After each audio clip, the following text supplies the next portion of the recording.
e grazie di essere qui. Noi questa sera diamo il benvenuto ad un ospite veramente d'eccezione, Adriano Madaro. Chi è Adriano Madaro e perché sono particolarmente felice di ospitarlo nella nostra aula civica del Museo della Battaglia. Adriano Madaro è un giornalista, è sinologo ed è membro del Consiglio direttivo permanente dell'Accademia Cinese di Cultura Internazionale, l'unico non cinese membro di questo direttivo. È professore dell'Università di giornalismo di Pechino ed è curatore di grandi mostre sulla Cina, sull'Oriente e di mostre in Cina sulla cultura italiana. Quindi avete capito da queste brevi note, perché di Adriano Madaro si potrebbe parlare molto di più, che veramente è un onore averlo con noi oggi per poter parlare del libro che lui ha scritto, Capire la Cina, ma per poter affrontare soprattutto questo tema così importante, così attuale, lo vediamo anche in questi giorni, che è un tema di importanza geopolitica, appunto i rapporti tra l'Oriente, l'Occidente, la questione Cina è decisamente sul tavolo oggi. Io ho avuto la fortuna di conoscere Adriano Madaro quando è venuto un paio d'anni fa a Vittorio Veneto a visitare la nostra piccola Cina, perché anche noi a Vittorio Veneto abbiamo un luogo, Palazzo Minucci De Carlo, all'interno del quale custodiamo un angolo di Cina.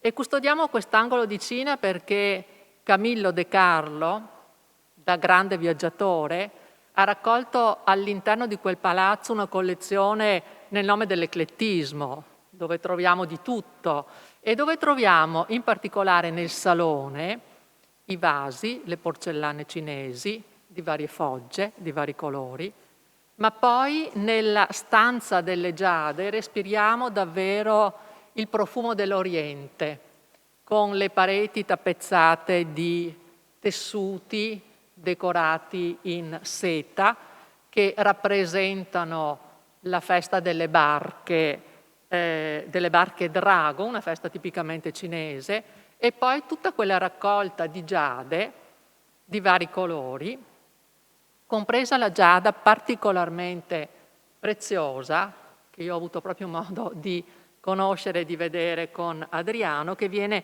chiamata Grasso di Montone.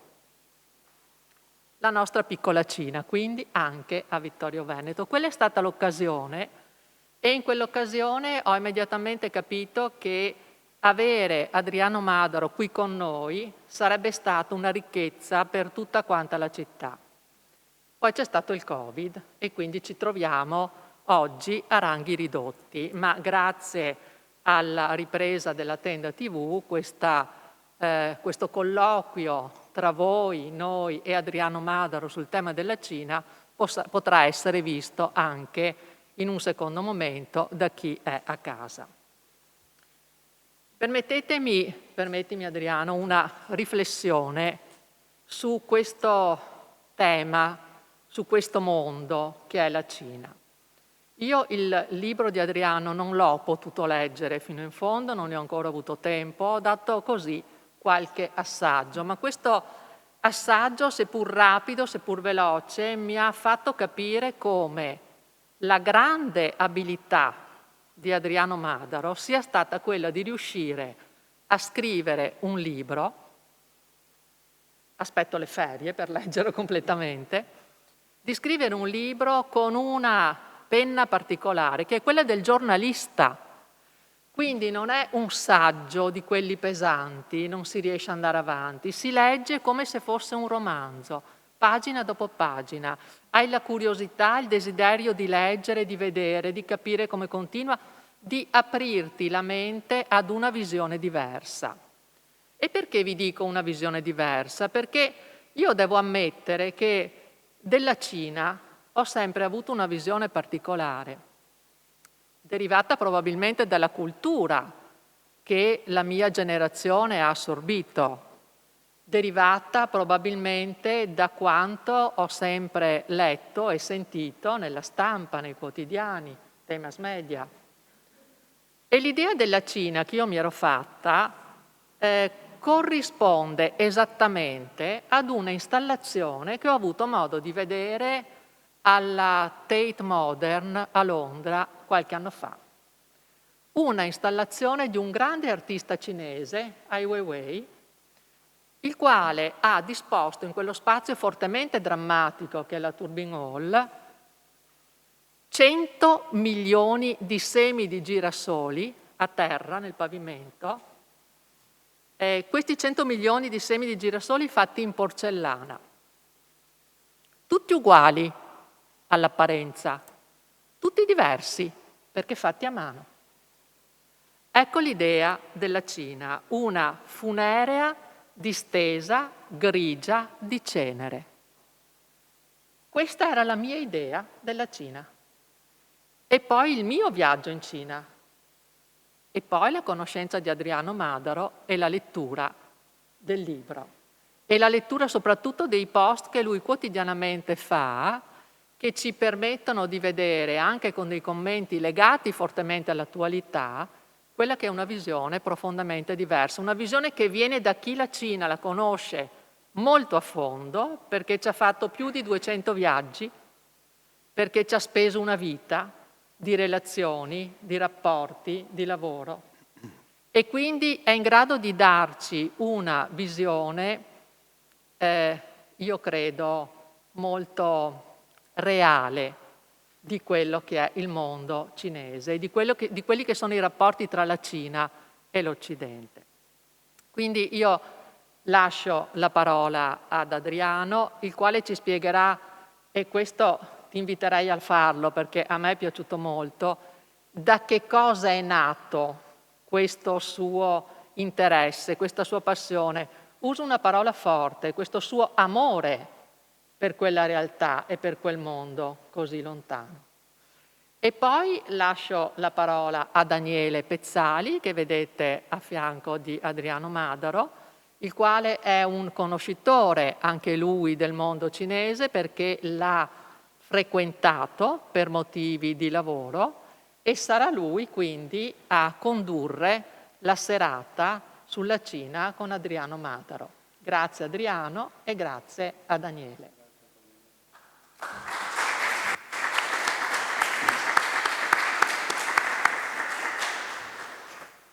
Grazie, dottoressa Oliana, grazie di queste parole che a volte, quando anche altre persone hanno avuto la bontà di offrirmele, mi sono sempre chiesto fino a che punto siano doverosamente meritate o fino a che punto siano anche dovute a una circostanza piacevole come questa sera di incontrarci.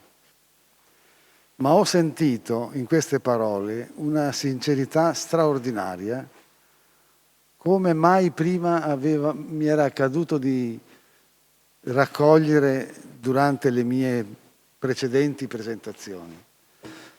Questo libro però ha il suo debutto in pubblico a Vittorio Veneto questa sera, perché forzatamente per il Covid-19 ho dovuto naturalmente rinunciare a tante offerte, ma allo stesso tempo ho voluto tener fede a una promessa fatta ai miei amici di Vittorio Veneto, già 2 anni fa, come ha ricordato l'assessore alla cultura, una promessa che se quel libro fossi riuscito a scriverlo, e grazie al Covid sono riuscito perché ne ho avuto il tempo,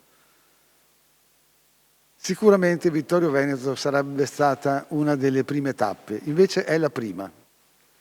E quindi mi felicito con me stesso e con gli amici che sono al tavolo e che voi siete presenti, perché queste sono le prime mie parole pubbliche sul mio libro che tanto tempo mi ha costato e che viene da lontano, veramente viene da lontano, perché è, potrei definirla, vista anche la mia età ormai verso all'essere veneranda, mi è costato una vita di viaggi, di studi, di ricerche, di voler capire.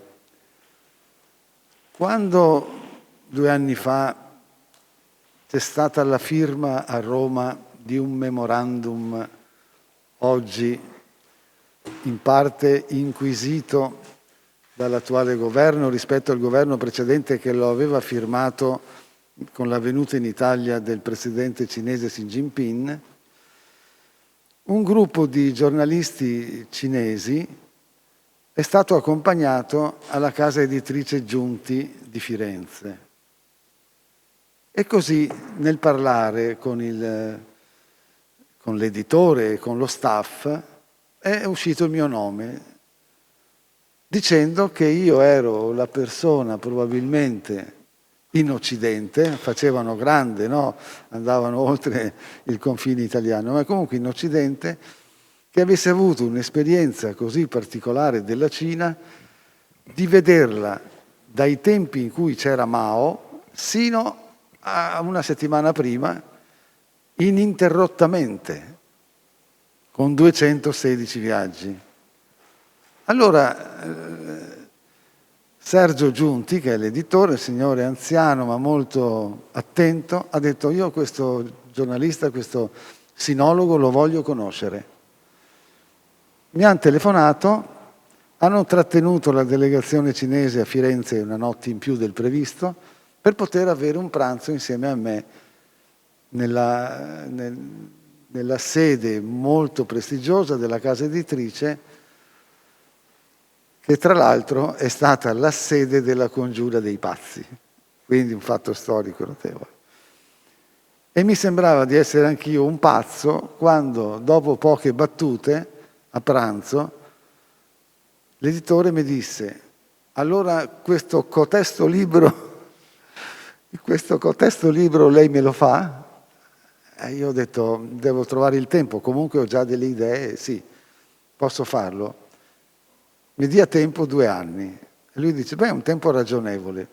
Poi è venuto il virus dopo poco tempo, perché questo accade nel novembre del 2019, a gennaio eravamo già con questa malattia in Cina, e quindi non ho più potuto fare il pendolare tra l'Italia e la Cina, proprio perché è stato chiuso tutto ed è tuttora chiuso anche. E allora mi sono organizzato il mio tempo raccogliendo tutte le cose, le note, gli appunti, i diari, tutto ciò che mi ero annotato durante 40 anni, 44 anni, perché io sono arrivato in Cina nel 1976, ero appena finita l'università, quindi in tempi non sospetti, ma oggi molto sospetti, nel senso che come mai eri lì? E i cinesi stessi mi chiedono: come mai sei arrivato con un visto che è stato timbrato all'albergo e non all'aeroporto, come se tu fossi arrivato chissà da quale strada o fossi già lì da sempre. Sì, è stato qualcosa anche di miracoloso questo primo viaggio, con Mao vivente e i bagliori, gli ultimi bagliori della rivoluzione culturale all'orizzonte che si stavano spegnendo, e che era stato un argomento per me molto di dolore, perché seppure a distanza ne avevo sofferto la tragicità attraverso un carissimo amico poeta, Armand Su, che è uno dei protagonisti principali poi del mio libro, almeno per la prima parte, là dove racconto quello che lei mi chiede, l'innamoramento della Cina. Io dico sempre che sono poco attendibile e fortunatamente ho l'onestà di dirlo quando faccio le conferenze, dicendo anche: mi dovreste credere almeno per la metà, ma la metà la pretendo, dato che vi do l'altro 50% di discussione o di negazione di ciò che dico. E tuttavia quello che dico, 50 più 50, 100, è la mia verità, cioè sono fatti che io ho visto, che ho vissuto, che ho accumulato nel tempo, che che si sono sedimentati nella mia memoria e nel mio cuore, per cui ne esce un libro, come la nostra amica, l'assessore della cultura ha sottolineato, un libro molto speciale. È quasi l'inviato speciale nel tempo. Il giornalista, che la più bella attività per un giornalista è proprio quella di viaggiare, di vedere ciò che gli altri non possono vedere e di riferirlo, ma con onestà, è il più bel lavoro del mondo, ed è stato fortunatamente il lavoro che io avevo desiderato da ragazzino e che sono riuscito con caparbietà a svolgere per tutta la mia vita. Naturalmente, parlando della Cina, gli argomenti sono infiniti, anche perché infinite sono le notizie, e tra queste le bugie, che arrivano sul nostro tavolo di lettura, oppure quando stiamo leggendo prima di addormentarci il giornale, e c'è sempre questa Cina così maligna, che sembra quasi che abbia gli occhi tagliati a mandorla per essere ancora più illeggibile, per essere ancora più sospettata di fare cose ignobili. Vi dico quello che credevano già nel Settecento, soprattutto nell'Ottocento, i viaggiatori poco onesti verso la Cina, soprattutto gli inglesi, che vi andavano per portare l'oppio e avvelenare il popolo cinese prendendo in cambio l'argento. Fu così, con 2 guerre perse dalla Cina contro gli inglesi che spacciavano l'oppio coltivato in India, avvelenando la Cina, fu così che la Cina divenne il primo dei paesi poveri, essendo all'epoca, nel 1839, prima guerra dell'oppio, poi, siccome l'imperatore non voleva pagare l'oppio distrutto, ovviamente, allora seconda guerra dell'oppio, imponendogli altre cose ben più gravi. Pochi in Occidente conoscono, ma questa è l'origine della difficoltà a capire l'Oriente e l'Occidente insieme, perché se non si conoscono le tensioni che sono state all'origine di questa reciproca diffidenza, allora è inutile che noi stiamo qui a parlare stasera, possiamo raccontarci anche delle belle barzellette. Io non ne so di cinesi, perché una delle cose strane della Cina è che non ci sono le barzellette, non circolano le barzellette se non per qualche battuta, ma non esiste l'istituto della barzelletta, quindi non ve le potrei raccontare. So che hanno riso tanto, un mio interprete, in un viaggio che ho compiuto insieme a Enzo Biaggi nel 1979, io ero il mio terzo viaggio, lui è il suo primo, che ero riuscito a fargli avere un visto dall'ambasciata cinese a Roma, perché pare che lui chiedesse continuamente un visto per andare a visitare la Cina e poi scrivere l'ultimo dei suoi libri della collezione La geografia di Biaggi, gli mancava la Cina, e così sono riuscito a fargli ottenere questo visto, perciò siamo andati insieme. E mi ricordo che al nostro interprete, Biaggi era molto curioso, annotava le piccole cose, dicendo appunto che basta un frammento poi per comprendere il tutto, se il frammento è importante. E abbiamo chiesto al nostro interprete di dirci una barzelletta cinese, quella ultima, insomma, come si dice, no? Conosci l'ultima? E lui era molto dispiaciuto di non poterci accontentare, ma proprio si capiva che quasi sentiva di mancare a un dovere di essere l'accompagnatore, e pareva quasi che noi potessimo pensare che lui fosse censurato, non potesse, ma diceva proprio non ce ne sono, non saprei. Ma dico neanche una come quella di Khrushchev in Russia, che i cinesi, siccome i russi, siccome si diceva che i francobolli avevano una tecnologia molto arretrata, non avevano la colla e non c'era la colla al banco delle poste per incollare il francobollo, sputavano sul francobollo, però dalla parte della faccia di Khrushchev. Allora si è messo a ridere e ha detto: ah, ma allora ho capito, ma queste cose noi non riusciamo neanche a pensarle, di sputare sulla faccia di Mao. E così, insomma, abbiamo poi parlato di molte altre cose in libertà. Tutto questo io l'ho raccolto ovviamente con i miei appunti, E ho sempre avuto l'abitudine, trovandomi solo, soprattutto la sera, dopo che i miei amici cinesi mi avevano accompagnato, come scrivo, alle cene, ai banchetti, però quando erano le 7 era tutto finito, quindi mi riaccompagnavano all'albergo e hai voglia tu. All'epoca non c'era la televisione nelle stanze, non avevo il cellulare, non c'erano i telefoni, bisognava prenotare una chiamata, come ho scritto nel libro, 7-8 ore prima e poi aspettare in camera che arrivasse attraverso la Mongolia, attraverso la Russia, l'URSS, l'Unione Sovietica, insomma. E poi chi è che chiamava nella notte dalla Cina all'Italia? Quindi sicuramente le mie telefonate erano super controllate da occhi a mandorla che non capivano che cosa questo qui di notte dovesse dire in Italia. Forse qualche segreto? E in realtà sono stato in quel periodo, anche molto negletto. Ero da solo, non avevo amici perché già stavamo insieme la giornata per lavoro, per le interviste, per gli incontri. E quindi ho preso l'abitudine di prendere la carta da lettere dell'albergo e di scrivere delle lettere a casa alla mia famiglia, quasi ogni sera. E ogni 2 giorni andavo alla posta, appiccicavo su una bella serie di francobolli e la spedivo. Lettere che le mie figlie e mia moglie hanno conservato, e ce ne sono di parecchi anni, per cui è tutto un diario di quello che facevo. Ma al di là di quello che facevo, anche delle piccole cose che io vedevo e mi facevano arrabbiare, perché mi doveva pur sfogare un qualcuno. Quindi sono anche quelle state un documento prezioso per ricordarmi certi momenti, ma soprattutto certi stati d'animo. Come state notando, non vi sto parlando ancora del libro e forse neanche vi parlerò, perché avrei l'ambizione che lo poteste leggere, magari lo comprate, perché qui c'è una gentile signorina di una libreria che ve lo offre, ovviamente, data l'occasione.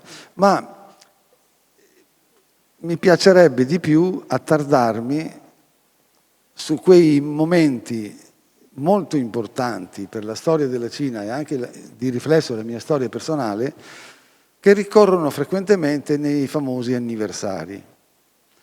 Molti pensano che quando io faccio una conversazione sulla Cina, siccome sono innamorato e io dico che in amore molto va perdonato, perché se sei innamorato passi sopra tante cose e le giustifichi, non sei lì taccagna a aspettare il momento, ecco, ti ho preso, lasci perdere. Ecco, io con la Cina su tante cose lascio perdere, quelle non importanti, quelle importanti no, quelle voglio capirle, e da qui anche il titolo al libro, Capire la Cina. Cosa più importante, forse più di studiare, che diventa un'abitudine quotidiana di orari, capire è molto di più.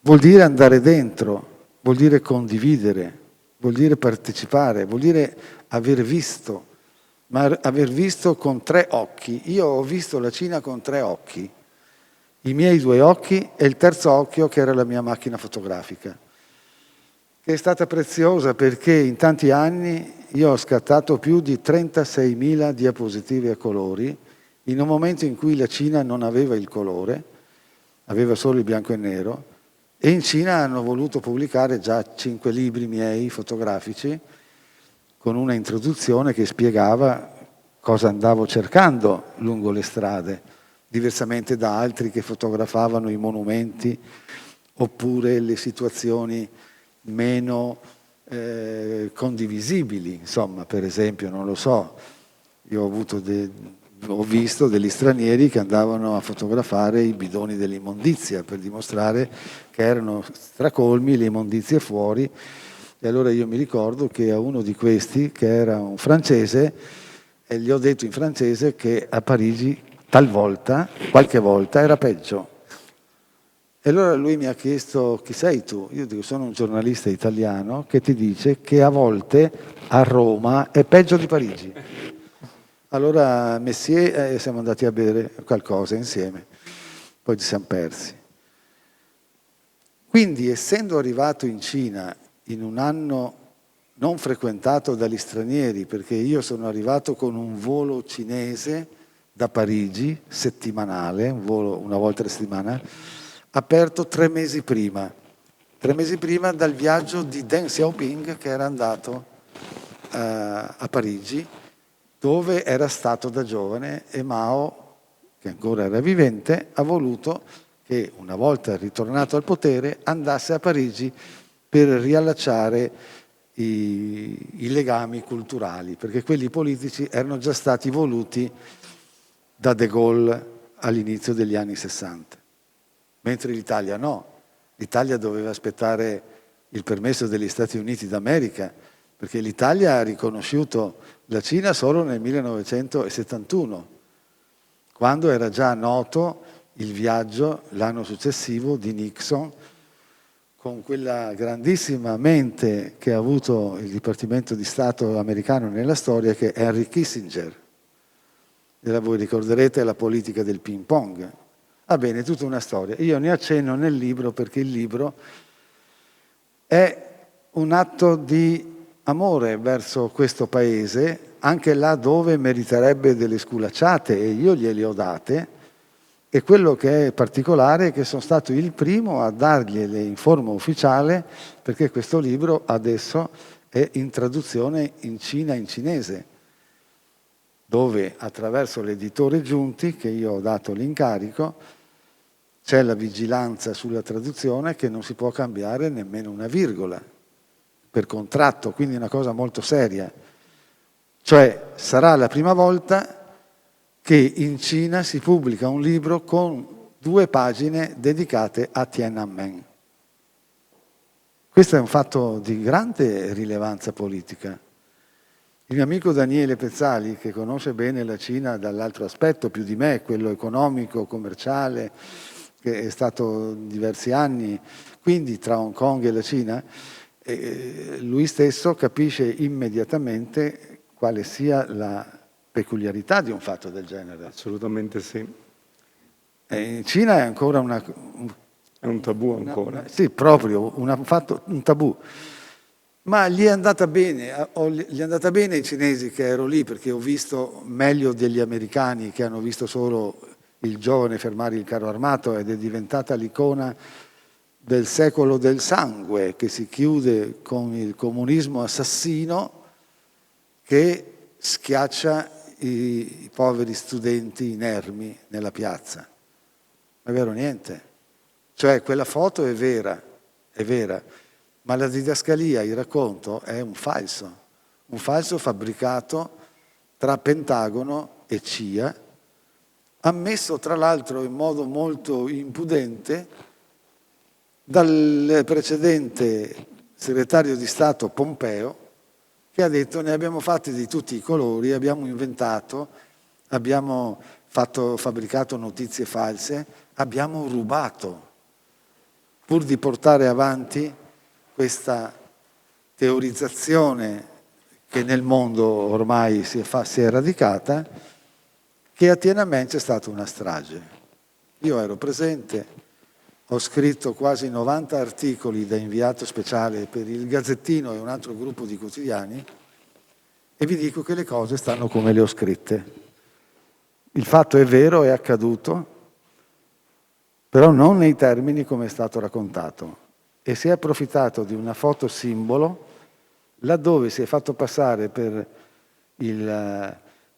l'inerme studente coraggioso un uomo sui 35 anni, forse piuttosto balordo, che era assiepato lungo la strada dove c'era la sfilata dei carri armati, è saltato in mezzo alla strada improvvisamente e il carro armato si è fermato e c'è stata una scaramuccia, come si può vedere dal filmato, tra lui e il carrista.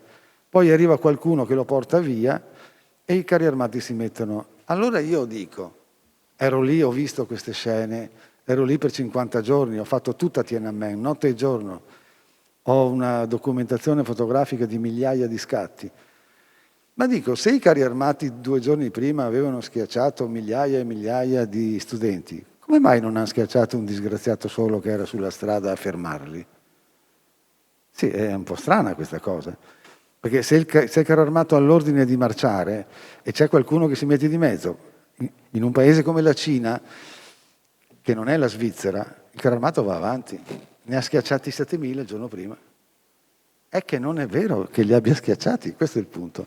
Che poi ne siano morti, sì, ma la contabilità della morte la facciamo insieme, gli uni e gli altri, e vediamo che cosa succede. E poi la mettiamo a confronto con altre situazioni mondiali di repressione, perché quella è stata ovviamente la repressione di un movimento che era diventato violento. E la stessa cosa si può applicare poi con i fatti di Hong Kong, bisogna spiegarli, capirli. Ieri sera alla televisione 1000 giornalisti arrestati, attenzione, il padrone di quella catena di quotidiani, Mr. Lai, è un signore ricchissimo nato a Canton, vissuto nel Partito Comunista a livelli molto alti di essere quasi un vice governatore della provincia del Guangdong. Poi ha fatto talmente tanti soldi che quando sono andati a verificare l'hanno dovuto mettere in galera per truffa e evasione fiscale. Poi l'hanno lasciato libero e lui ha fondato una catena di negozi di abbigliamento, Giordano, che tu conosci. È il fondatore e il creatore, con tutti i soldi che aveva fatto quel partito. Gliel'hanno sequestrati e lui è scappato a Hong Kong, con tanti soldi che aveva già mandato a Hong Kong. Ed è questo signore qui che i cinesi perseguitano, con tutti quelli che gli vanno dietro. E naturalmente hanno detto ai giornalisti che hanno arrestato: voi state scrivendo le cose che vuole il vostro padrone e quindi è giusto che andiate in galera con lui. Non è che si sono molto impressionati che gli americani abbiano gridato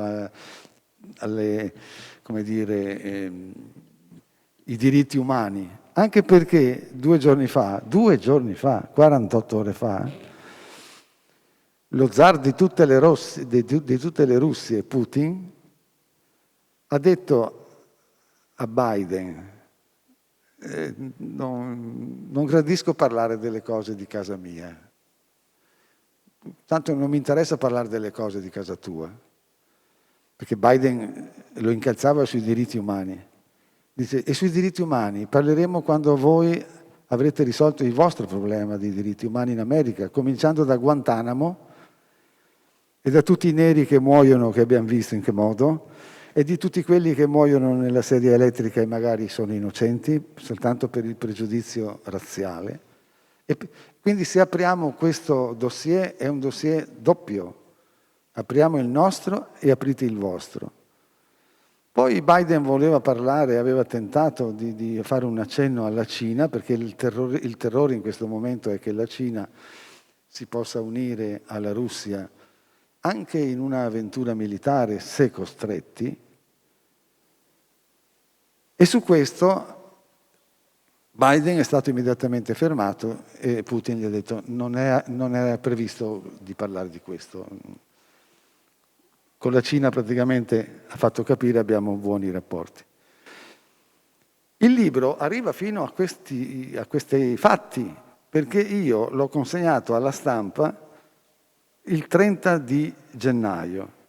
È stato stampato entro i primi giorni di febbraio, quindi l'ho potuto aggiornare che già Biden era al potere, ma non ancora in questa visibilità che ha molto sorpreso, perché avevamo detto: finalmente finisce Trump, vediamo, speriamo che venga uno più equilibrato, che rimetta un po' a posto anche il mondo che è un po' disordinato, con buon criterio. E invece questo qui forse ci porta anche a una guerra, perché i cinesi sicuramente si riprenderanno Taiwan, perché è un fatto nazionale. Anche su questo io accenno, ma quello che mi interessa di più nel libro, e che forse è ciò che ha rilevato la dottoressa Uliana, è questo mio rapporto con la Cina attraverso il tempo, negli anni, vedendo la Cina trasformarsi. Ecco, io posso dire di essere stato privilegiato perché ho visto la Cina cambiare. La Cina dell'anno 2021 fa la concorrenza diretta alle cose più eclatanti e belle che ci sono negli Stati Uniti.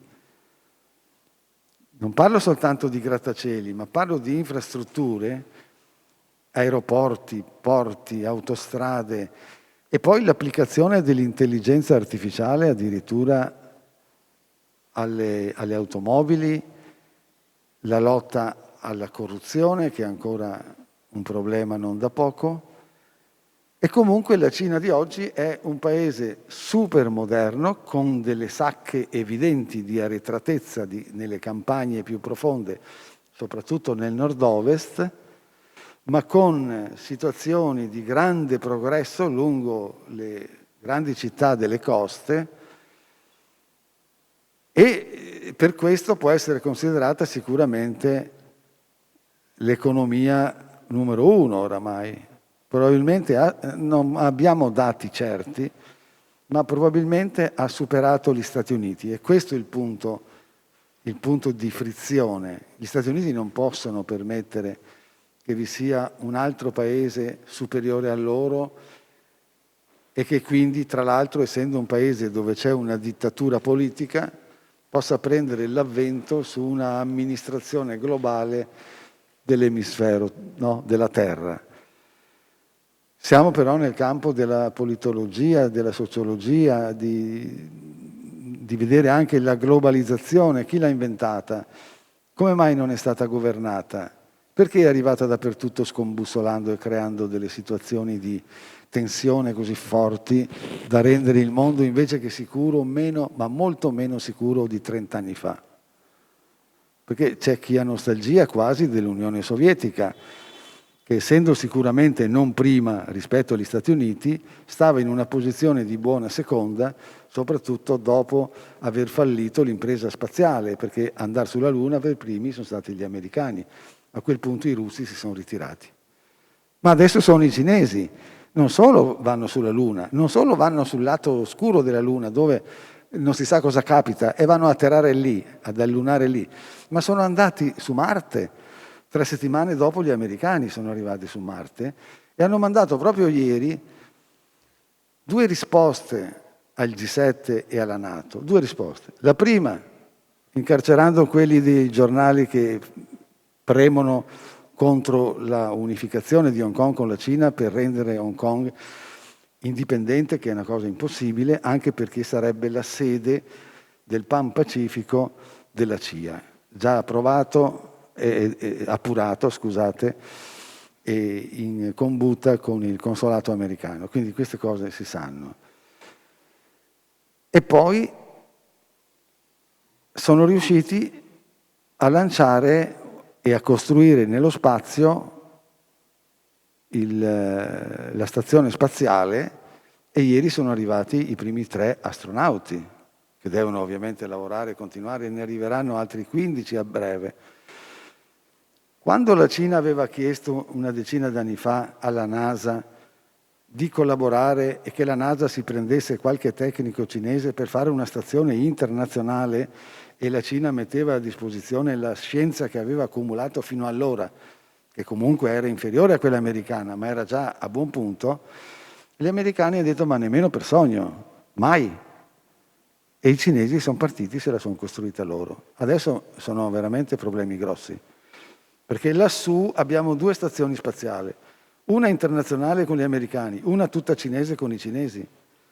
E quella dei cinesi ha già 70 tonnellate di peso, è una roba che credo si estenda a quello che dicono come il titolo cinese, che è Tiangong, che vuol dire la città celeste del cielo, la città celeste, e quindi non si sa dove si andrà.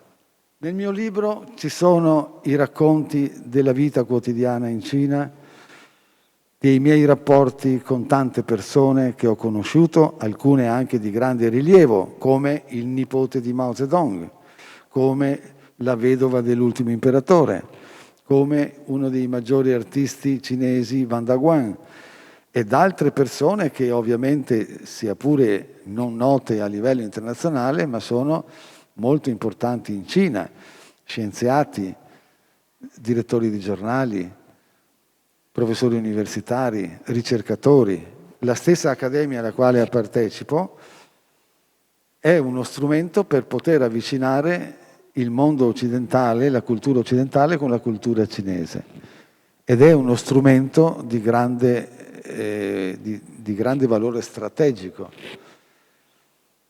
Il libro racconta anche tutto ciò che è accaduto negli ultimi 40 anni, di come sono trasformate le città, di che cosa è stato perso e cosa è stato guadagnato e di come hanno cambiato anche i cinesi i loro costumi, il loro modo di vivere, pur tornando sulle vecchie tradizioni del confucianesimo che all'inizio degli anni '80 è tornato di grande attualità anche come pensiero. Perché vedete, dobbiamo sapere che la Cina è l'unica grande civiltà al mondo, e che lo sia, non vi è dubbio, a 5.000 anni di storia, l'unica grande civiltà al mondo che non ha mai prodotto una religione, mai. Solo pensatori laici, solo filosofi. Perché Confucio non è un dio, Lao Tse non è un dio, e tutti gli altri sono solo dei filosofi che hanno dato un indirizzo, una strada, il Tao. La Cina di oggi è riflessa su queste antiche tradizioni che valgono molto più di un partito comunista che è stato sburocratizzato al massimo e allo stesso tempo è stato innescato il germe del capitalismo. Perché in Cina abbiamo una situazione politica veramente unica e straordinaria. Forse in Cina si sta cercando e tentando di cercare la terza via rispetto al comunismo e il capitalismo, forse c'è una certa via. Il socialismo confuciano può essere che la Cina, almeno per sé, sia sulla strada di trovare una sua entità politica, e questa entità politica potrebbe avere anche il fascino di interessarci e di non creare delle dicotomie tra l'Est e l'Ovest come in questi ultimi tempi si stanno creando. Io vorrei fermarmi qui anche perché desidererei avere da parte vostra, cominciando magari da Daniele, delle domande, perché è sempre interessante rispondere a qualche quesito che naturalmente non poteva essere illustrato in questa breve mia conversazione. Io ho cercato di darvi alcuni spunti. Un libro è quello che è un oggetto che si deve leggere, quantomeno. Non vi sono grandi rivelazioni, se non quelle di un quotidiano vissuto che per voi potranno essere delle notizie. E concludo dicendo che in Cina non si va, ma si ritorna. Questo è un proverbio che ho coniato io da me rispetto a tanta intelligenza, a tanta letteratura, a tanta cultura che la Cina ha espresso attraverso i suoi filosofi, i suoi poeti e i suoi pensatori. Io vi ringrazio per avermi ascoltato. Io ho visto in voi, in molti di voi, anche l'interesse negli occhi, seppure abbiamo questa mascherina, ma gli occhi risaltano di più, e quindi mi auguro che possiamo ancora stare insieme qualche 10-15 minuti, quello che riterrete, e spero di poter rispondere in modo corretto alle vostre domande che saranno, se siete qui di venerdì sera, sicuramente acute e interessanti. Grazie.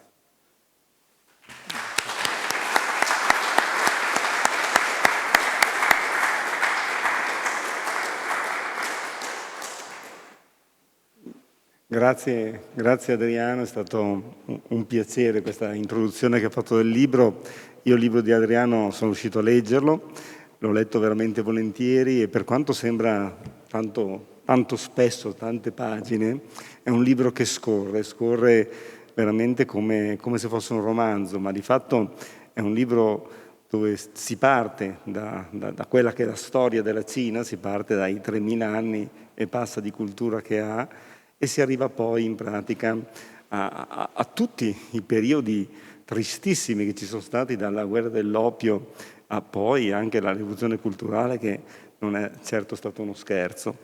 Fatto sta che poi ci sono tutta una parte, la terza e la quarta parte del libro, dove si vede questa metamorfosi, dove a un certo punto questo paese poverissimo con una riforma incredibile fatta da Deng Xiaoping, inizia a emergere e inizia a abbracciare questa nuova caratteristica del socialismo con caratteristiche cinesi. E quindi io l'ho trovato veramente molto molto bello. La mia esperienza cinese è stata un'esperienza fondamentalmente di lavoro. Io ho iniziato a viaggiare dal 2001 in Cina, ci ho vissuto anche 6 anni, ero a Hong Kong e poi vivevo, diciamo, quasi tutta la settimana in Cina per lavoro.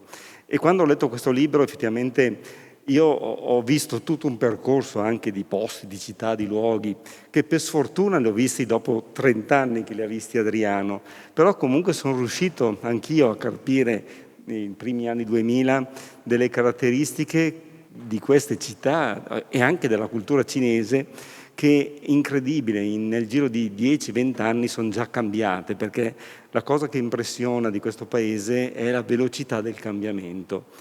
E lavorarci là, oltretutto, è stato da una parte difficilissimo, da un'altra parte invece è stato entusiasmante, perché questo cambiamento alla fine dovevi assolutamente seguirlo, inseguirlo, ed era un modo anche per essere stimolati.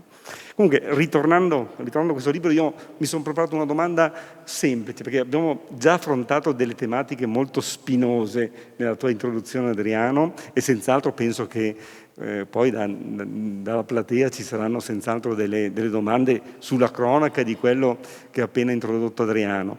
Però vediamo un po', io faccio un passo indietro. Una cosa che a me è piaciuta tantissimo in questo libro è la narrazione che si fa di Marco Polo, perché di fatto il primo documento che noi abbiamo qua in Occidente, documento inteso come racconto, inteso come libro, come diciamo storia, è stato il Libro delle Meraviglie, è stato Il Milione. E questo libro sì, lo conoscevo ancora da quando ero ragazzo. Però quando ho letto questo libro, una cosa mi ha stupito che non sapevo, che questo libro in pratica, che non è stato scritto da Marco Polo, ma è stato narrato da Marco Polo, è rimasto per secoli l'unico libro a disposizione di tutta l'Europa, di tutte le corti d'Europa, e se siamo arrivati alla scoperta dell'America, o perlomeno alla conquista dell'America, è stato forse proprio per questo libro. Ne vuoi parlare un pochettino, Adriano? Cosa ne dici? Ma Il Milione è stato, suo malgrado, il grimaldello in mano a Cristoforo Colombo e poi agli spagnoli per scassare il tesoriere, che loro chiamavano l'Eldorado, ma l'idea era di arrivare in Oriente. Diceva appunto Cristoforo Colombo che riteneva che giustamente la Terra fosse rotonda, per cui partendo, andando verso Occidente, girando si arriva a Levante, all'Oriente. Fino a Cristoforo Colombo il mondo finiva nelle terre incognite dell'Asia, le steppe della Tartaria, e lì finiva il mondo. A Occidente, oltre le colonne d'Ercole, c'era il grande oceano, l'Oceano Atlantico, e niente più. E quindi pensava di arrivare, attraversando l'Atlantico, di arrivare al Giappone. Quindi questo libro è stato per 3 secoli negletto, non conosciuto, sebbene in quasi tutte le corti importanti d'Europa vi fosse una copia del Libro delle Meraviglie in lingua francese, no? Anzi,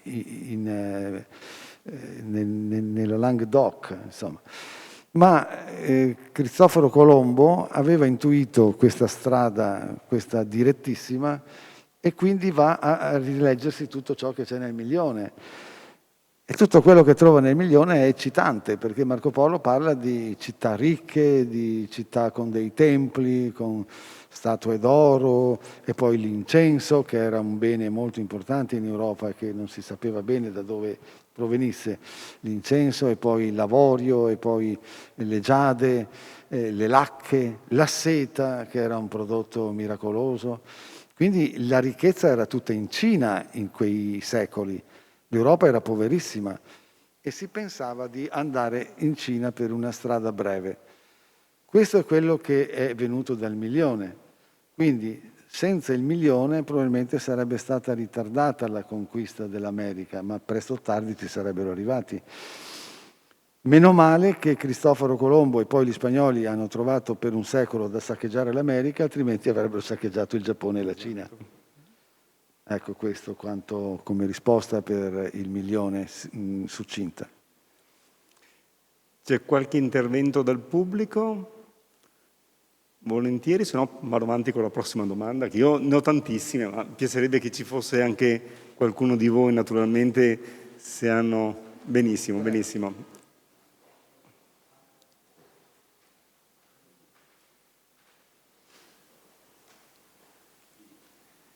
Volevo chiedere una cosa. Lei ha parlato che in Cina non hanno mai prodotto una religione, ma che rapporto hanno loro, per esempio, con quello che noi occidentali definiamo l'aldilà o con la morte?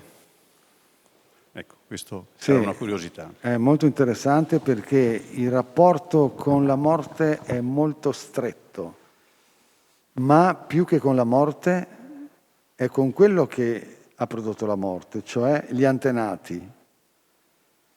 Quindi attraverso il culto degli antenati si consente all'anima di chi è vissuto prima di continuare a vivere in rapporto con la famiglia. Quindi in Cina si è sviluppato questo culto che non è un culto divinatorio, che non ha a che fare con la credenza che le anime buone vanno a finire in un certo posto, tipo il paradiso, ma è soltanto attraverso il ricordo di chi resta che un'anima buona, può continuare a sopravvivere e avere anche conoscenza di ciò che accade in terra, soprattutto nella famiglia. E possiamo dire che è una forma di religione, però è una forma di religione basata sui propri antenati, non su una divinità che decide dove vai, se hai fatto bene o hai fatto male. Questo sta alla coscienza di ciascuno e comunque sta nel rapporto con il ricordo di chi continua la vita. Scusa Adriano, io sono stato nel 1999 con una delegazione di industriali della provincia di Treviso. Eravamo una decina ed eravamo tutti molto scettici sul cosa potevamo andare a vedere. Il destino è strano, siamo stati ospiti italiani alla prima mostra internazionale di Wuhan, dove è partita l'epidemia. E come tu dici, siamo stati molto sorpresi dalle strade sopraelevate di Shanghai, dai grattacieli, dagli alberghi, dai ristoranti. Ma quello che ci impressionò, e poi alla colazione al mattino facevamo un'analisi tra di noi, era che questa gente guardava in avanti con una prospettiva che noi non avevamo. Noi abbiamo visitato fabbriche tessili con 3.000 dipendenti, 2.000 lavoravano per il mercato domestico e 1.000 per il mercato estero, ma lavoravano tutte con le più moderne macchine giapponesi che c'erano sul mercato e andavano via a una velocità da non credere. Abbiamo visitato delle fabbriche che producevano macchinari per la biomedicina che in Italia non c'erano, e parlando con il direttore di una di queste aziende diceva: siamo molto contenti, abbiamo già stipulato un contratto per l'esclusiva europea con una ditta tedesca, perché voi italiani qua non ci siete. E io parlo del 1999. E in questi 22 anni abbiamo visto cosa hanno fatto, quindi quello che avevamo visto, questa gente guardava in avanti con una prospettiva che gli occidentali non avevano. Cosa è cambiato in 22 anni? Ma hanno continuato, come ha visto lei, hanno continuato a progredire secondo però parametri cinesi. Se per un certo periodo, a fine anni 70, inizio anni 80, c'è stato un riflesso di conoscenza nei confronti dell'Occidente, ciò che veniva dall'Occidente, anche dal Giappone in parte, poi Con il nuovo millennio, diciamo da 20 anni a questa parte, la Cina ha realmente contato sulle proprie forze, innovando e inventando soprattutto. Questa è la grande qualità, che non si è accontentata di prendere dagli altri o da comprare, come ha detto lei, dai giapponesi, le macchine più di ultima generazione e comunque sempre dipendere da quello che facevano gli stranieri, le compagnie estere. Oggi la Cina è in grado è il mercato del mondo, è la bottega del mondo, è la fabbrica del mondo. Quindi è in grado di produrre qualsiasi oggetto le venga richiesto, ovviamente a volte con canoni che possono essere scadenti, per cui sta a chi è in contatto, e in questo caso è un fatto di acquisti, no? Sta a chi è in contatto con le due parti di capire esattamente cosa la Cina vuole e anche darle l'opportunità di correggere quando certi prodotti non sono all'altezza come richiesto dai nostri mercati, i nostri standard. Questo quindi non è che la Cina si trovi oggi su una strada di solitudine, sa perfettamente cosa accade nel resto del mondo e lo sa perché ha potuto tesaurizzare nel ventennio precedente alla fine del secolo e nel ventennio successivo, che è questo, tutta una conoscenza tecnologica che è venuta via via acquisendo e anche facendola da sé.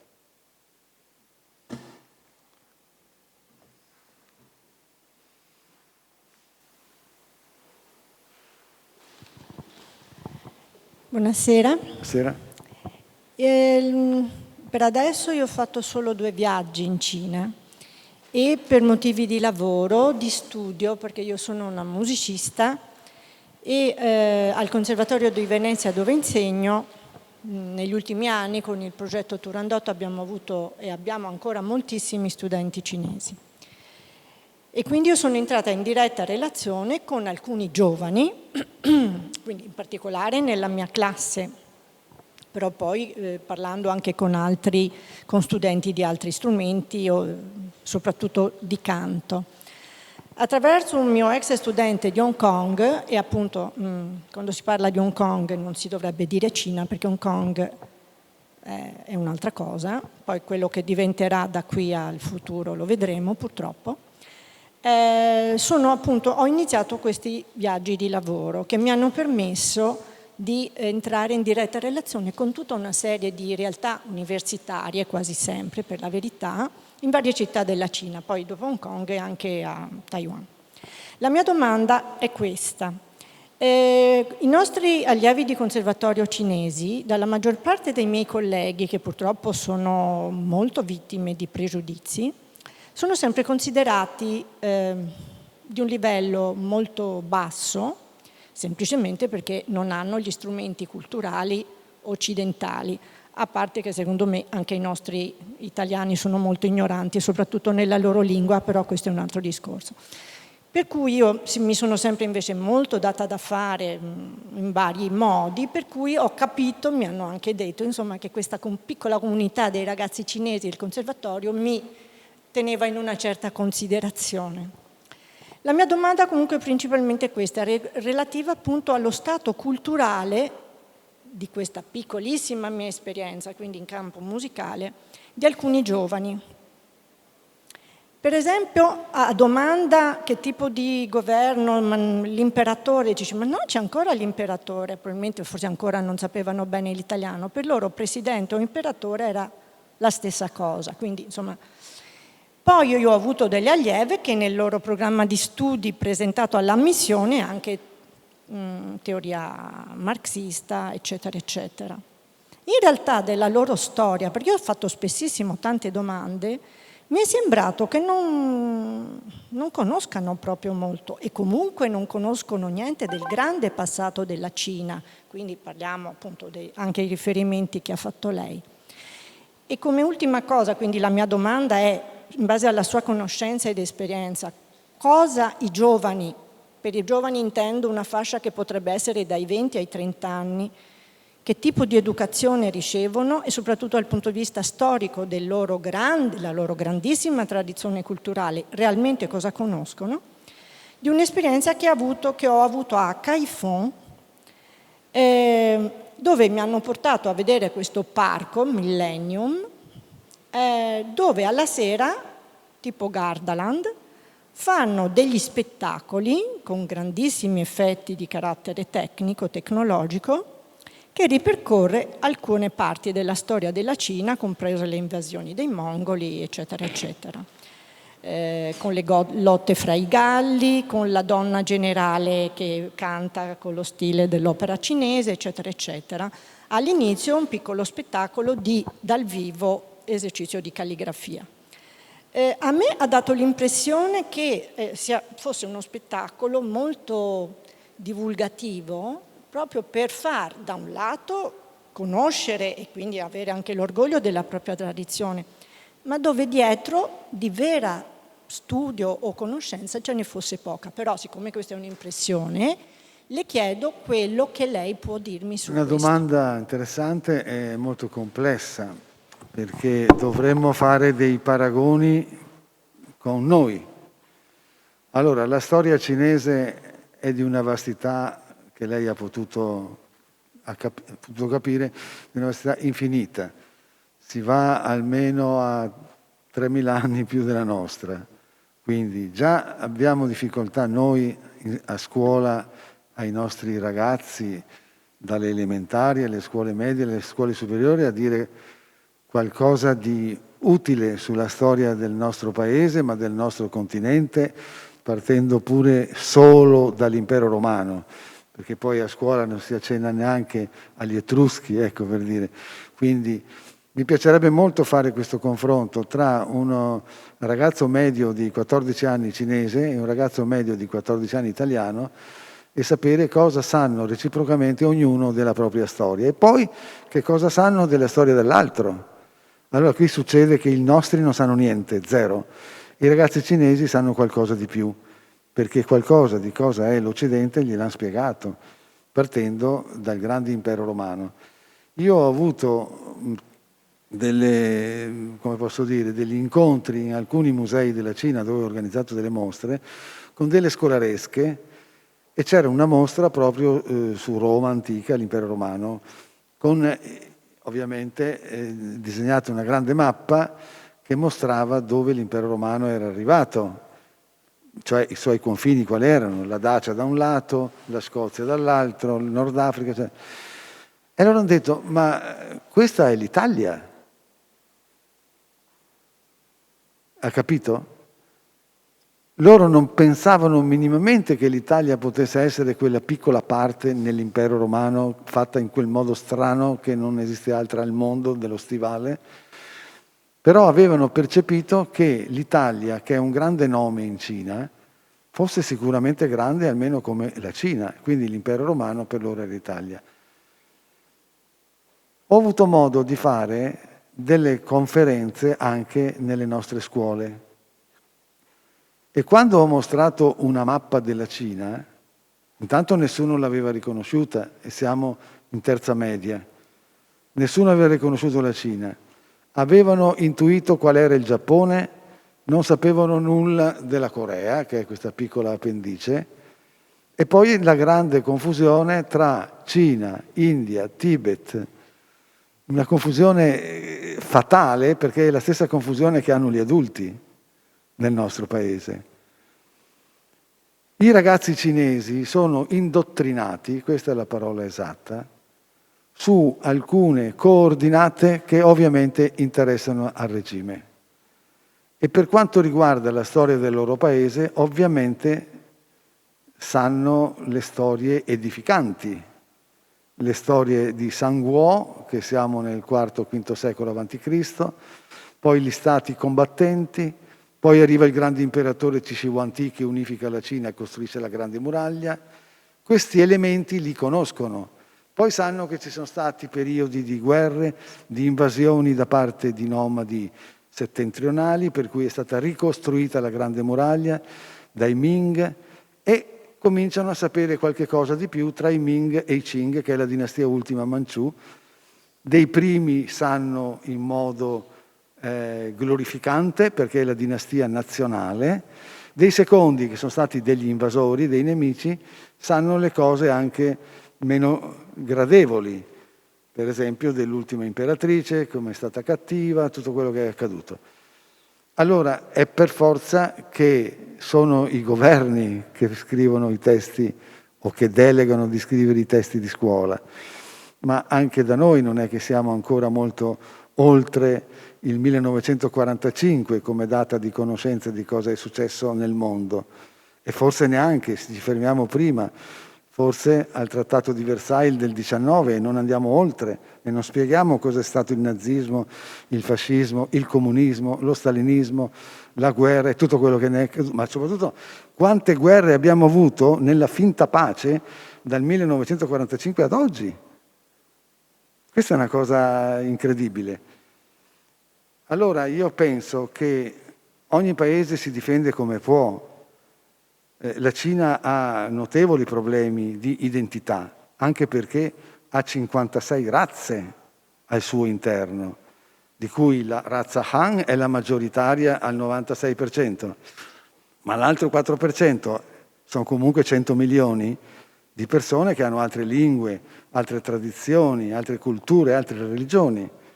E non è molto semplice tenere tutto unito, e quando poi succedono delle rivolte non è neanche semplice dire di ignorarle, e se le vai a presidiare diventi l'assassino. È molto difficile. Fortunatamente noi non abbiamo questi problemi. Abbiamo avuto una piccola discussione con gli altoatesini, vabbè, hanno tirato qualche bomba, fatto saltare qualche traliccio, abbiamo mandato i carabinieri e le cose si sono calmate. Ma pensate a un continente come la Cina, che è 33 volte l'Italia, 10 milioni di chilometri quadrati, 1.406.000.000 di persone. È una cosa impossibile. Io dico che soltanto dei grandi politici possono reggere un sistema così complesso, così difficile. Tanto è vero che gli Stati Uniti non riescono. Il 6 di gennaio abbiamo visto cosa è accaduto e cosa sta sotto le braccia degli Stati Uniti. Che terribile problema ha il signor Biden. Poteva evitarsi il viaggio in Europa in questo momento e prima sistemare le cose a casa sua.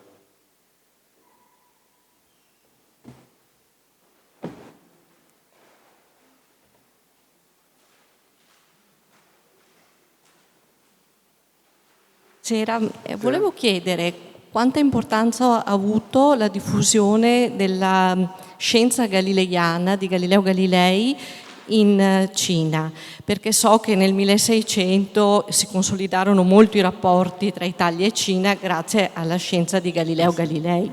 Grazie ai missionari gesuiti e grazie soprattutto a Matteo Ricci, che arrivò a Pechino nel 1601, purtroppo morì dopo meno di 10 anni, nel 1610, ma aveva già seminato negli anni precedenti, che era stato accolto a Macao, non ancora nella capitale, aveva seminato per 20 anni la scienza occidentale, l'astronomia, la geografia, la geometria, e quindi aveva portato luce là dove non c'era, perché i cinesi avevano trascurato, per motivi che non riusciamo i sinologi a interpretare e a capire, ma avevano trascurato gran parte della scienza come procedevamo a interpretarla, a sperimentarla noi, ma avevano in parallelo una loro scienza molto efficace, per esempio per l'individuazione di terremoti,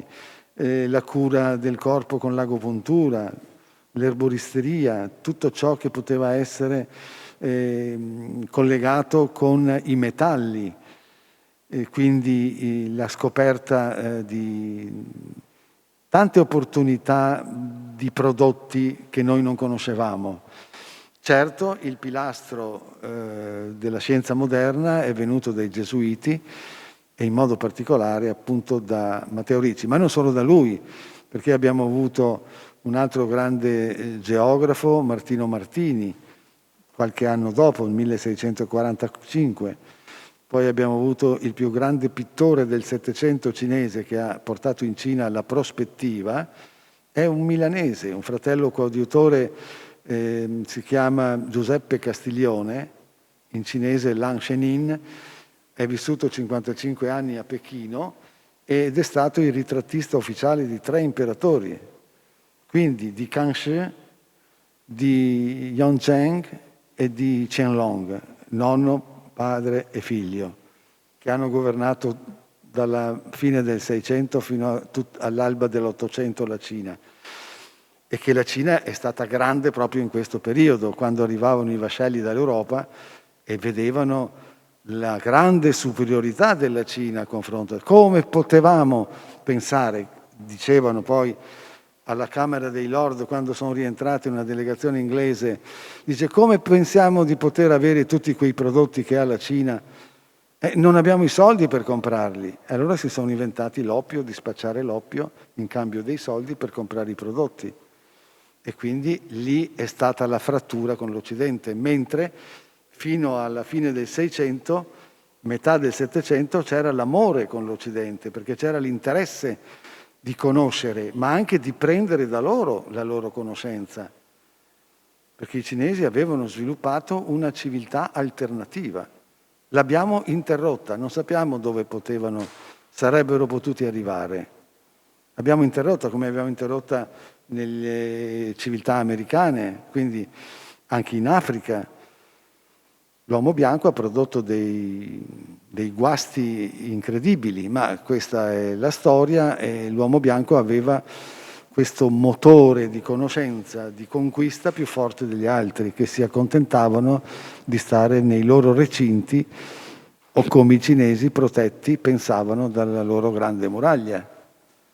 Perché anche questo sta a testimoniare il carattere dei cinesi. Adesso mi fa ridere, perché parliamo dell'attualità, di Biden che mette la Cina al primo posto tra i pericoli mondiali, addirittura arguendo che è possibile una guerra, e il Pentagono gli ha già detto che i cinesi sono già meglio armati oggi degli americani oggi, quindi sono molto preoccupati.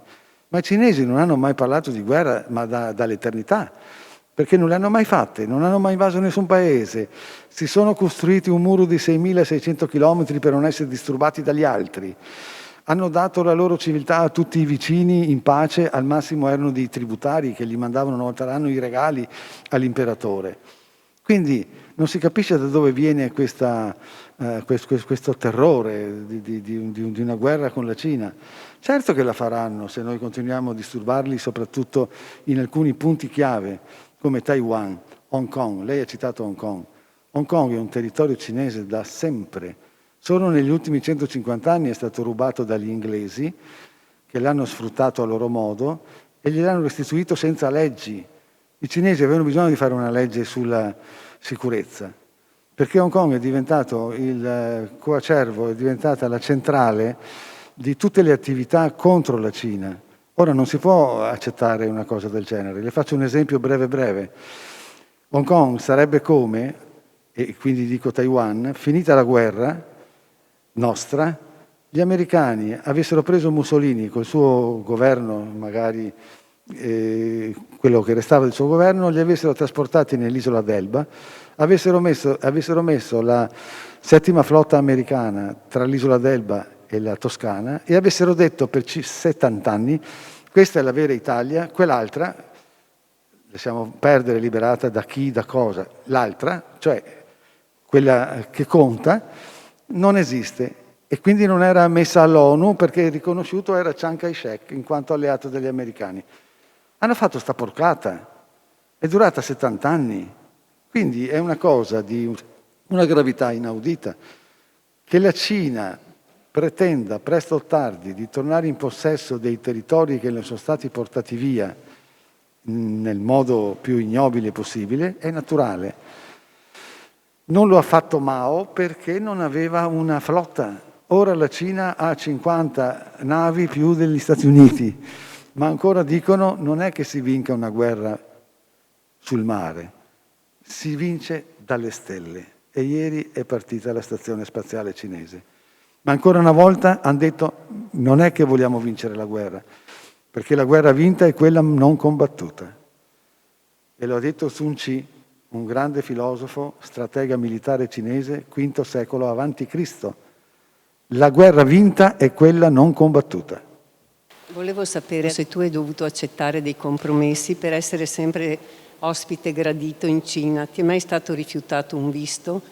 Adesso qual è la libertà che hanno gli intellettuali cinesi? Possono parlare, possono avere libertà di pensiero, possono criticare. Come, diciamo, hai vissuto la trasformazione in questi ultimi anni in Cina? Poi la Cina è il luogo da dove si è scatenata una pandemia terribile. Che cosa sai tu di più? Che non è la Cina, non è a Wuhan. Sì. Il virus è partito dal laboratorio militare Fort Detrick in agosto del 2019 e sono stati contagiati dei militari che nell'ottobre del 19 sono venuti circa 220 americani su 10.000 da tutto il mondo a Wuhan ai Giochi Olimpici Militari. Lì hanno infettato più di una persona e dopo 2 mesi di incubazione, tra novembre e dicembre, è esploso il virus a Wuhan. Quindi è stato accertato dal direttore dei centri di medicina CDC, Robert Redfield, che ha parlato alla Camera dei rappresentanti al Campidoglio, quello che è stato assaltato il 6 di gennaio, dicendo che già da luglio del 19 circolava negli Stati Uniti, soprattutto nella costa occidentale, la California, il Montana ed altre regioni contermini, una strana influenza polmonite atipica che aveva fatto già 20.000 morti. Allora, di fronte a queste notizie, gli americani si oppongono che si vada a verificare, ma vogliono verificare per la 3ª volta a Wuhan, dove, se fosse anche accaduto a Wuhan, la cosa strana è che quel laboratorio è stato costruito ed è gestito dai cinesi e dagli scienziati francesi insieme, e in quel periodo erano presenti scienziati americani perché Fauci, il medico degli Stati Uniti, Anthony Fauci, aveva finanziato con i soldi del governo americano per 10 milioni la ricerca sui pipistrelli proprio a Wuhan. Quindi, se anche avessero fatto una ricerca sui pipistrelli, qualcosa fosse sfuggito, come mai gli americani scienziati e i francesi che erano presenti non hanno saputo questa cosa e non l'hanno mai denunciata? Dunque questa è una risposta scientifica che ora la Cina vuole, già ha fatto 5 rapporti al Consiglio Sanitario delle Nazioni Unite, portando tutte le prove di questa cosa qui. Abbiamo anche 10 atleti italiani che si sono malati in quella circostanza e di 223 soldati americani soltanto 1/3 ha partecipato ai Giochi Olimpici perché gli altri erano malati in albergo con la febbre. Allora ci vengano a spiegare, vogliamo sapere la verità. Vogliamo, parlo al plurale come cittadino del mondo, ben chiaro, no? E voglio capire, perché può essere sfuggito alla Cina? Sì, ma c'erano una ventina di scienziati che stavano lavorando, nessuno se ne è accorto? Allora non c'è il dolo, mentre Trump voleva che ci fosse il dolo e Biden insiste che c'è il dolo. Sapete perché? Perché la Cina potrebbe mettere all'incasso, anche domani mattina, 1,5 bilioni di dollari perché ha in mano il debito americano, i bond. Se la Cina mette all'incasso questi soldi, l'economia americana crolla. Ma la Cina li tiene ancora, si dice per così, no? Li tiene così gli americani, dicendo li abbiamo noi i buoni del tesoro, poi decidiamo.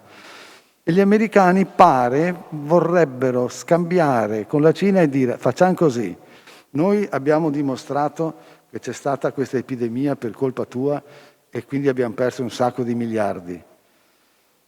A noi degli altri non ci interessa, parliamo di noi e voi. Cancellate il debito dei bond e noi cancelliamo il presunto debito del virus e siamo alla pari. Questo è il gioco che si sta facendo, che si sta tentando di portare avanti. Perché Biden non ha parlato con Putin della Cina, mentre il giorno prima la televisione americana la CNN ha fatto una lunga intervista di 83 minuti a Putin e su 83 minuti ce n'erano almeno 60 che erano riservati ai rapporti Russia, l'intervista. Poi Putin ha detto: se questo è un tema, non è questa la sede da discutere. E comunque sia, i nostri rapporti con la Cina sono perfetti. Biden non ha più toccato l'argomento. Naturalmente, prima di partire, l'altra sera, sotto la scaletta dell'aereo, sotto l'ala dell'Air Force One, e i giornalisti americani, solo americani, che lo stavano spingendo verso la scaletta e con i microfoni volevano sapere su questo tema, io ho sentito perché ho guardato, ha detto: beh, ma sì, ma questa è una cosa che adesso dobbiamo cercare gli equilibri, preservare la pace, e gli continuavano a dire: ma c'è allora un blocco Russia-Cina? No, non abbiamo parlato, questa non era una cosa, insomma, così se l'è cavata e poi li ha salutati e è salito sul... E sono problemi non indifferenti. Però non devi credermi, devi cercarti le notizie, perché ci sono in internet queste informazioni e bisogna vedere le fonti, che siano fonti serie.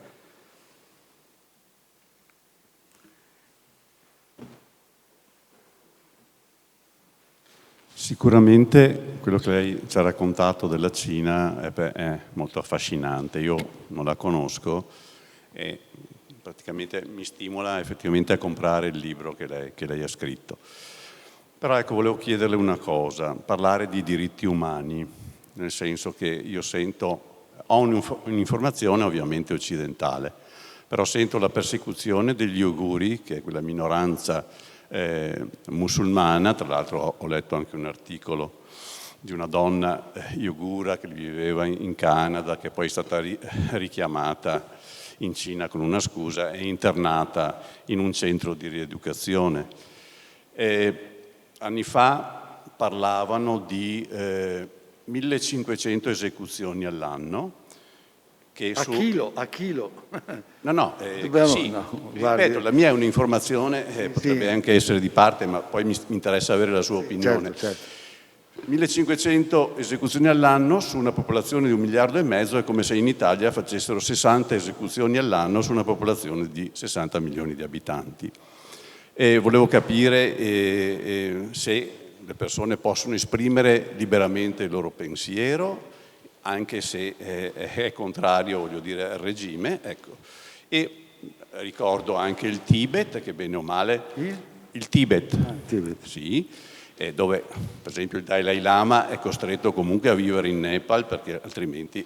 Ha scelto lui, Ha scelto lui, sì, però è anche vero che con i monaci, insomma... Ecco. Però ripeto, la mia è un'informazione che potrebbe essere di parte, però mi serviva anche una sua opinione riguardo a queste cose. Grazie. Certo. Grazie a lei. Adesso vediamo da dove cominciare. Allora, gli Uighur, mi piace cominciare da quello che è più attuale, no? Per il momento del Dalai Lama l'hanno lasciato lì. Lei sa cosa è successo a New York nel 2001?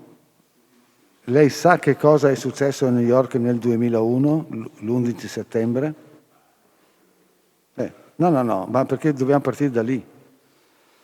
Allora, il mondo si è fortemente preoccupato di un fatto del genere. Immediatamente riunione all'ONU dei maggiori responsabili dell'umanità, compreso l'allora presidente della Cina, Jiang Zemin. È stata una riunione molto importante per decidere cosa fare con l'Afghanistan, perché era stato individuato che questa azione veniva dai talebani e da Osama Bin Laden. Avevano subito trovato chi aveva compiuto quel gesto. E si è deciso di intraprendere una serie di azioni nel tempo, micidiali, per sradicare i talebani dall'Afghanistan, possibilmente prendere vivo Bin Laden, o va bene anche morto, e quindi sbaragliare queste centrali del terrorismo che avevano compiuto un gesto clamoroso fino a quel punto. Il presidente della Cina ha detto: noi abbiamo un problema, abbiamo 70 chilometri di confine tra la Cina e l'Afghanistan. È già da tempo che noi stiamo catturando terroristi uiguri che sono collegati con i loro fratelli afghani perché danno manforte anche al terrorismo talebano in Siria e poi verso la Turchia, insomma, in quell'area lì. Quindi noi abbiamo già abbastanza da fare nel nostro territorio per garantire una pulizia dal terrorismo, e hanno votato che la Cina avrebbe naturalmente operato nel campo del terrorismo islamico che aveva in questa regione che si chiama Xinjiang. Questo fino a 2 anni fa è accaduto regolarmente. Hanno fatto i centri di lavaggio del cervello, che non è bello a dirsi, però soprattutto prendono i giovani e cercano di recuperarli, e hanno compiuto una serie di azioni militari forti, anche perché si era costituito un gruppo finanziato dall'America con una donna che era stata per 20 anni capo del Partito Comunista del Xinjiang, che era poi diventata una imprenditrice di alto livello, e anche qui avevano poi delle risorse economiche mal finalizzate. Insomma, è stata arrestata, pur essendo del Partito Comunista, a 8 anni di reclusione, ne ha fatti 5 e 3 l'hanno condonata, è andata negli Stati Uniti per delle cure. Da lì ha diretto la guerriglia, d'accordo con la CIA, organizzata anche dal Pentagono, la guerriglia in Xinjiang. Per arrivare a che cosa?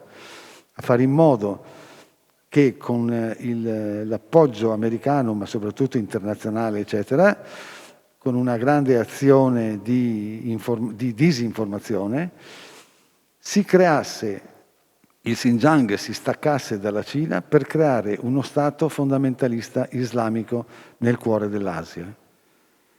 Questo è il fatto per cui la Cina combatte gli uiguri, e preventivamente molta parte di gioventù, in gran parte sfaccendata e comunque pericolosa perché aveva già compiuto degli atti di terrorismo, sia contro l'esercito cinese, che può essere anche legittimo, è una guerra, ma soprattutto contro i civili, con tantissimi morti. Quindi la situazione nel Xinjiang è così fatta che già 4 documenti mandati all'ONU dalla Cina per chiedere la presenza di osservatori internazionali su questa realtà, che naturalmente in questi ultimi tempi ha preso un suo piede molto pesante per quanto riguarda la Cina. Questo è il Xinjiang a grandi linee. Il Tibet non è vero che è stato occupato dai cinesi nel 1950-51, perché se lei prende una carta geografica del Tibet, che so, 1930, quando c'erano i nazionalisti, c'era Chiang Kai-shek e il Tibet era una repubblica democratica, la Cina, il Tibet figurava tra le province cinesi, insieme al Xinjiang, insieme alle altre, come parti prima dell'impero cinese fino al 1912. E le mappe dell'Ottocento, io ne ho parecchie, testimoniano questo. Ma successivamente nessuno ha mai proclamato, nessuno ha mai preteso un'indipendenza del Tibet, se non all'inizio del Novecento gli inglesi, che erano in India, che avevano la loro colonia, avevano tentato, dopo di aver preso il Ladakh, che hanno unito all'India, che è una regione del Tibet, prendersi anche le regioni meridionali di Lhasa Sigazè, al che naturalmente si sono opposti tutti, i russi, gli americani, tranne che gli inglesi ovviamente, che avevano l'interesse in questa operazione. Il Dalai Lama aveva firmato degli accordi di 17 punti, un accordo che esiste ed è archiviato anche all'ONU, dove si proclamava che era una regione speciale, non autonoma, adesso è autonoma, ma speciale della Repubblica Cinese, con una sua amministrazione religiosa, ma facente parte a tutti gli effetti della Cina. Pertanto, quello che riguardava la difesa e quello che riguardava la politica estera era problema di Pechino, non poteva pensare di avere un'autonomia su questi temi. Quando è venuto all'inizio del 1959, lei sa che la Cina, Mao è andato al potere nel 1949 con il Partito Comunista. Ha chiamato nel 1955 sia il Dalai Lama che il Panchen Lama a Pechino, ci sono tutte le foto, eccetera. Il Dalai Lama è diventato vicepresidente dell'Assemblea Popolare, gli ha dato un incarico molto importante, anche per far vedere agli altre minoranze che si dava peso a una minoranza religiosa, e hanno firmato l'accordo che la Cina avrebbe dato queste libertà come concordato, però il Dalai Lama con i monasteri e tutto il clero avrebbero rinunciato a fare attività politica contro la madrepatria, chiamiamola, anche se è una madrepatria un po' particolare. E però entro il 1959, che si celebrava il decennale della fondazione della Repubblica Popolare, si dovevano fare le riforme nel Tibet, quindi l'abolizione della servitù della gleba, le famiglie non erano più obbligate a dare il primogenito al convento, le famiglie avevano la loro potestà sulle greggi che non erano proprietà dei frati, dei preti, eccetera, ma potevano prenderne una ogni, adesso non ricordo, ogni 100, 150, insomma così. Una serie di regole che non sono state rispettate, nessuna. Mao ha fatto sapere al Dalai Lama per via politica che doveva una risposta rispetto agli accordi del 1955, perché ancora non si erano viste le riforme, e ha detto una frase storica: non abbiamo fatto la rivoluzione per niente, l'abbiamo fatta per liberare la gente dalla situazione in cui si trova. Siccome a marzo del 59 c'era una grande festa a Lhasa, allora il capo della guarnigione militare ha invitato il Dalai Lama con tutti gli altri prelati a partecipare, e c'è uno scambio di 3 lettere che sono conservate nel museo di Lhasa tra Dalai Lama e questo generale Tang, dove il Dalai Lama trova fuori delle scuse, e in una gli dice anche: sono impossibilitato a uscire dal palazzo. La notte stessa il Dalai Lama fugge, sparisce, riappare una settimana dopo in India con un gruppo di suoi sostenitori, dove dice di essere scappato, mentre altri monaci rimasti a Lhasa, rimasti in Tibet, dicono che l'avevano sequestrato i radicali e portato via per paura che i cinesi lo uccidessero o lo facessero prigioniero o altri motivi. Ma il Tibet appartiene alla Cina come territorio dall'VIII secolo, dalla dinastia Tang, ed è sempre stato così. Quindi non si capisce perché ci debba essere un problema di indipendenza quando non lo è mai stato.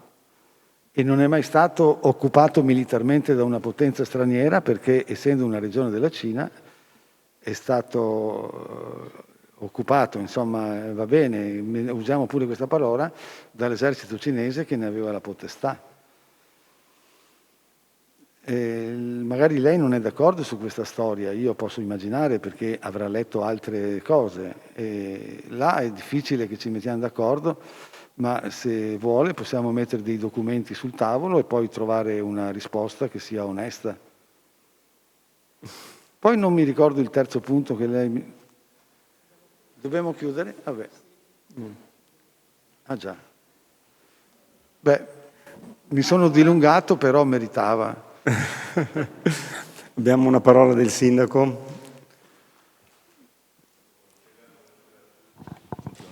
Funziona? Buonasera a tutti e buonasera a lei. Io mi scuso innanzitutto perché da sindaco avrei preferito essere qua al momento giusto e non arrivare in ritardo, ma la nostra comunità improvvisamente si è risvegliata e tantissime erano le cose che dovevo fare, ho accumulato un po' di ritardo e non l'ho più recuperato. Mi scuso ancora. La ringrazio di aver scelto Vittorio Veneto, la nostra città, per cominciare a proporre la sua opera, che trovo estremamente interessante e che sarà molto istruttivo magari leggerla.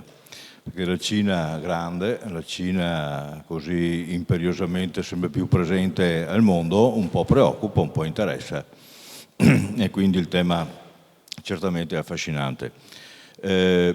Posso anch'io fare una Mamma domanda? mia, anzi, mi onora. No, ci sono tantissime cose che passano per la testa, no? Quando si parla di Cina.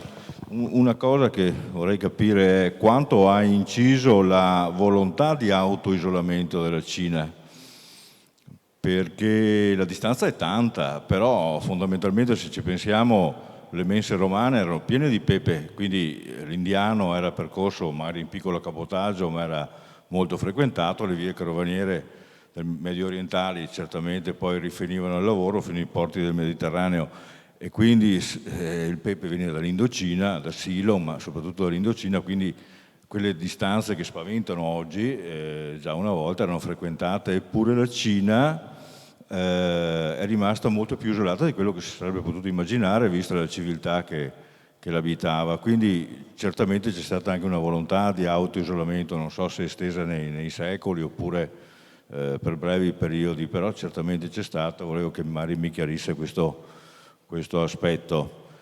E poi un'altra cosa che interessa è che sento amici imprenditori che naturalmente frequentano la Cina che dicono tutti univocamente che la Cina, come dicevi prima tu, imperatore o presidente non è che facciano tanta differenza perché c'è un mondo intermedio di mandarini con i quali bisogna poi alla fine trattare. Indipendentemente di chi poi è il grande capo che la governa. Anche questo qua magari è un aspetto che se mi chiarisce. Grazie signor Sindaco, prima di tutto per il suo intervento, cioè di essere qui questa sera con noi e la ringrazio. E grazie anche di questa opportunità di dire qualche altra parola ulteriore. Sì, ho anche scritto che è una colpa storica della Cina questo suo isolamento, dovuto alla certezza di avere una grande civiltà da difendere, con intorno i barbari che volevano impossessarsene e distruggerla. E poi è stata un grande impero per quanto riguarda l'organizzazione burocratica del mandarinato, tanto è vero che Voltaire nel Settecento ne tesse l'elogio e dice che anche l'Europa doveva imparare dalla Cina questa sorta di democrazia che, a parte l'imperatore, che era come un pontefice tra la terra e il cielo, il figlio del cielo, a parte lui, tutti gli altri umani erano amministrati da dei saggi che avevano superato l'esame imperiale di conoscenza delle leggi e del buon trattamento delle persone umane, la rieducazione, quindi una cosa antica questa che risale. Mao non ha inventato niente, ha applicato soltanto un rigore imperiale rispetto al disordine dei 30 anni dei signori della guerra, di Chiang Kai-shek, l'invasione giapponese. Una volta fatta questa rivoluzione che gli è andata bene per caso, gli è andata bene per caso perché lui sfuggiva l'esercito nazionalista e gli è andata bene che si è nascosto. Poi ha fatto la guerra civile, ha vinto e è salito al potere. Mi ha ripristinato quella grandeur degli antichi imperi cinesi dove c'è un unico personaggio, un satrapo, che comanda e che garantisce la bontà delle leggi e una pletora di funzionari imperiali che può essere anche il figlio di un umile contadino perché gli esami erano anonimi e che dovevano applicare le leggi che correvano nell'impero e che tra l'altro erano scolpite nelle pietre, erano leggi antiche, non è che fossero cose nuove o ogni tanto aspetta che faccia una legge per fregargli le tasse, no, erano leggi codificate secondo il confucianesimo che era il buon regime, il buon governo. Questo è quello che si sta perpetuando. La Cina non riesce a capire le nostre critiche. Io lo so perché sono molto vicino a certe informazioni sensibili a Pechino. Conosco anche dei deputati, dei parlamentari, anche che non sono d'accordo su tante cose, ma che bisogna essere d'accordo per un fatto patriottico, perché questa è una fase di ricostruzione, perché abbiamo perso millenni, perché dobbiamo recuperare la parità con voi. Se dopo voi ci respingete, pazienza, facciamo da soli.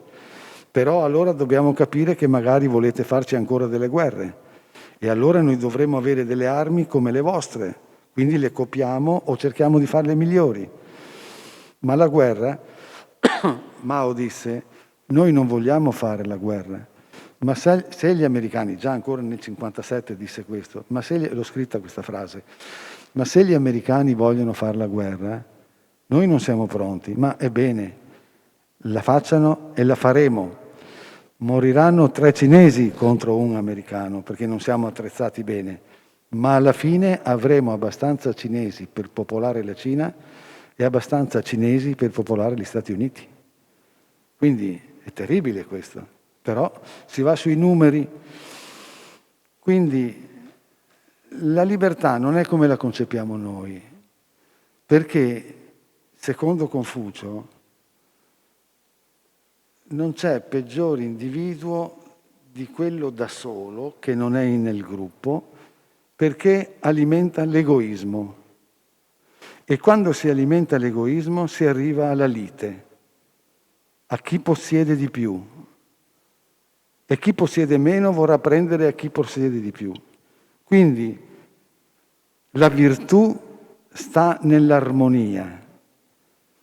Xi Jinping, nelle sue intenzioni, pur di un regime più duro di 10 anni fa, è di poter creare un'armonia sociale dove si sa quali sono i pezzi di libertà che vanno da tutti rinunciati per affrettare quel gap che la Cina ha ancora, soprattutto nelle campagne, verso i paesi più evoluti nel mondo. Poi, con la formula del socialismo confuciano, si concepisce, rispetto a quello che fu il regime sovietico e dei paesi dell'est europeo, la necessità, tempo al tempo, di distribuire quote di libertà, ma sempre all'interno di gruppi che non siano antagonisti. A Hong Kong si sta creando invece un forte antagonismo di una parte, soprattutto giovani, che naturalmente non gradiscono il rigore di nuove leggi contro la droga, leggi contro il libertinaggio, contro le manifestazioni non autorizzate, contro la spaccata di vetrine, di automobili, contro bruciare, è stato Hong Kong, sa perfettamente il mio amico cosa sto dicendo. Quindi una legge che gli inglesi non hanno lasciato andando via, nel 1997, una legge che regolamenti ciò che va regolamentato. Siccome gli Stati Uniti da un lato, con la CIA, con il Pentagono, soffiano ovviamente per i loro interessi affinché si crei questo disagio a Hong Kong, che ha una risonanza internazionale, per cui il mondo intero si rivolge contro la Cina con un sentimento di antipatia, questo serve molto, no? Hong Kong non ha altre alternative che dire io devo avere per forza una legge di sicurezza e la legge di sicurezza, secondo quello che una persona si comporta, va in galera. Noi possiamo non essere d'accordo. Questo modo di vedere le cose non è certo occidentale, però abbiamo visto dove è arrivata la Cina e le assicuro che la gente, chi è stato anche in tempi recenti, avrà trovato dei benefici nella società cinese ed è quello che loro vogliono mantenere. Bene, bene.